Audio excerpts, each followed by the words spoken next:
Well, I'll tell you what, this is going to be a tale about the long and the short of it.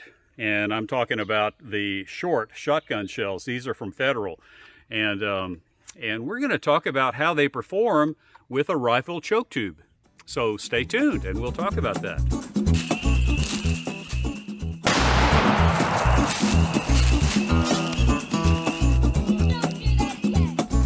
Hi, George here, and welcome to Tales from Target Suite, where I'll share my perspective on guns and shooting.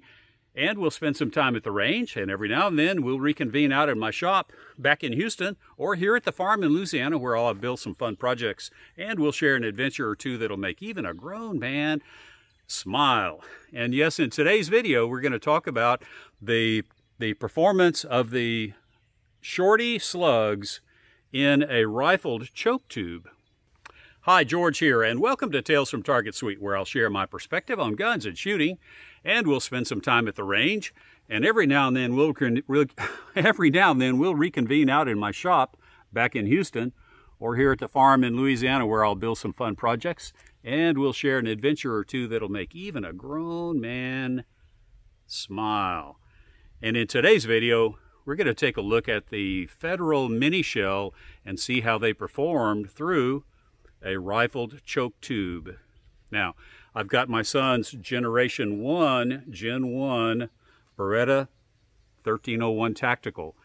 And in the Gen 1 versions, they did come with a replaceable choke tube. And so we're able to do this test because my son bought this for pig hunting, not intending to shoot the mini shells because the mini shells won't cycle in a semi-automatic rifle shotgun. But I can single load them, and so we're going to use the Beretta 1301.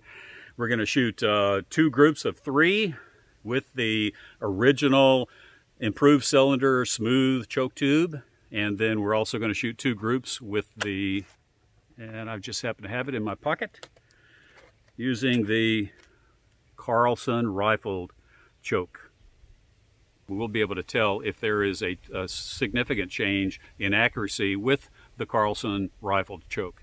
First thing we're going to do is shoot 3 shots through the chronograph down there, and I'm going to do 2 things. 1, we'll record those velocities, and 2, I want to double check and make sure that my zero is stable. And what was I going to say? Oh yes, if you haven't already, and I haven't said this in a long time, if you haven't already, please hit subscribe. You know, I really depend on those subscriber numbers because YouTube looks at them as a real indicator of how much interest there is in the channel. And so I know a lot of you guys out there have enjoyed my content, and you are welcome in any way to enjoy my content. But if you could just think for a moment and subscribe to the channel, it would certainly help me. And if you click on that bell, you'll get notified. So if you don't want to get notified every time I upload a new video, you don't have to click on that bell. But please subscribe. It really helps a lot. So let me get the chronograph turned on, and I'm going to shoot 3 shots through there, verify zero is still there, and then we'll shoot some groups.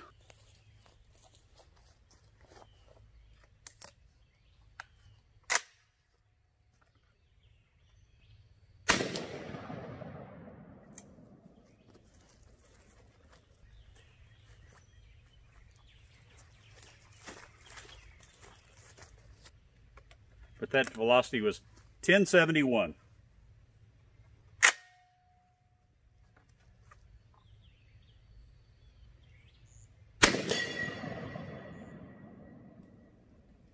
$1064.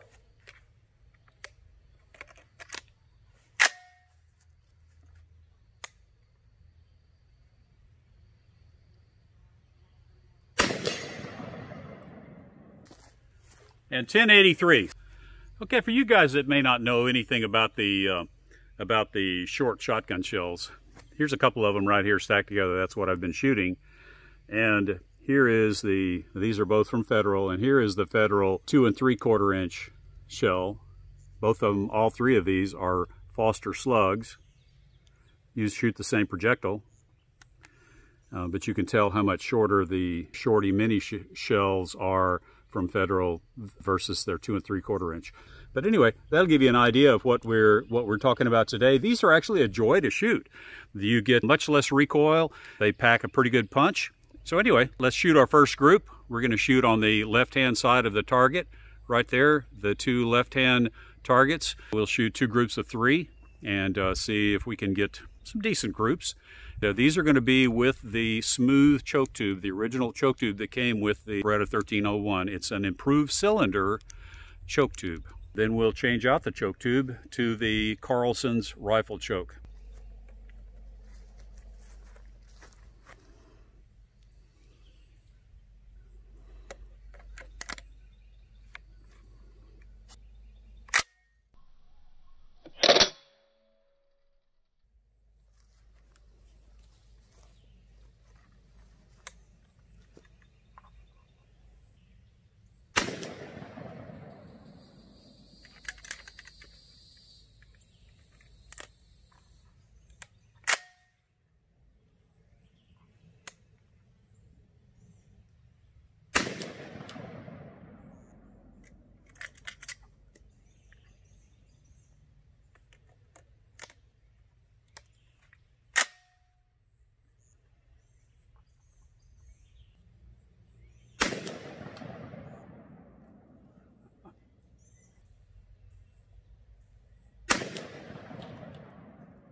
Okay, let's go down there and check those out and see what they look like.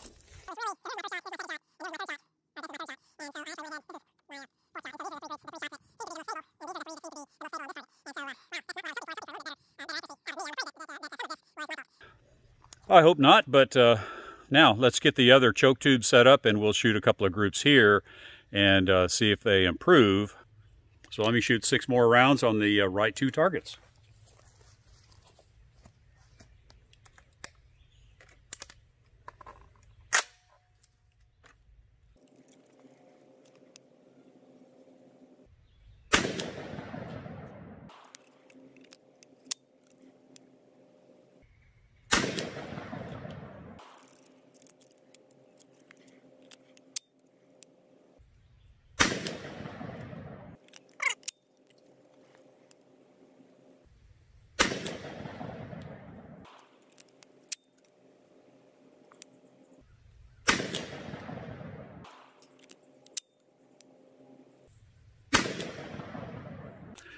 Okay, those first 2 groups I shot with the improved cylinder, the smooth choke tube, were really not usable. At least if they were due to my error, they were not usable. So I'm going to shoot a couple more groups.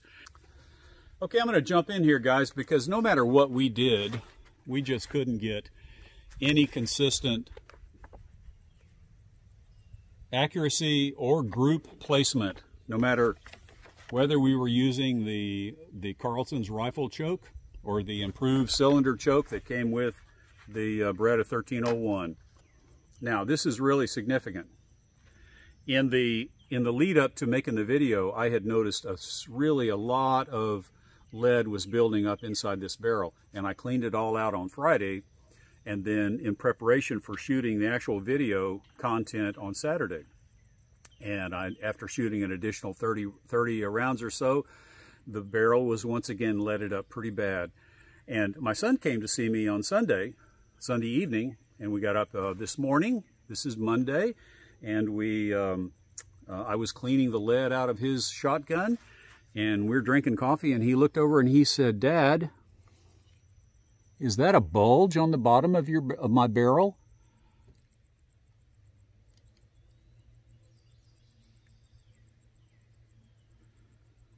And the answer is yes.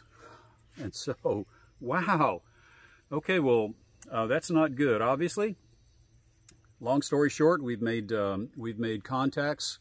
I've made contacts with all the appropriate people to find out what's going on here and to get that resolved. But we are never going to be able to do any kind of real accuracy work with a barrel that's got a bulge in it. And so there's nothing really that we can say about the effectiveness of the Carlson's rifle choke versus a standard choke using the mini shot shells. And as we get more information about the resolution of this issue, the battle of the bulge, if you will, I will make some reference in a future video and just let you know. As we learn more, I'll let you know what that is. But there's still some fun stuff to happen, and we're going to reconvene right there to our friend who was going to give a whole bunch of summary kind of moaning and bemoaning the ineffectiveness of the day. And we're going to cut through all of that and get right to the fun stuff, and we'll see him right there. And then if you stick around, you're going to be able to experience, at my expense, what happens when you let your index finger get too close to the open bolt of a Beretta 1301. Oh, what's this right here? Oh, maybe we're not done yet. Let me see if that Winchester 120 can reach down here and touch that. I'll make a mess.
And so we're going to start off by shooting. Ouch! Ouch! Ouch! Just smashed my finger. Oh, goodness. Yeah, that's going to hurt.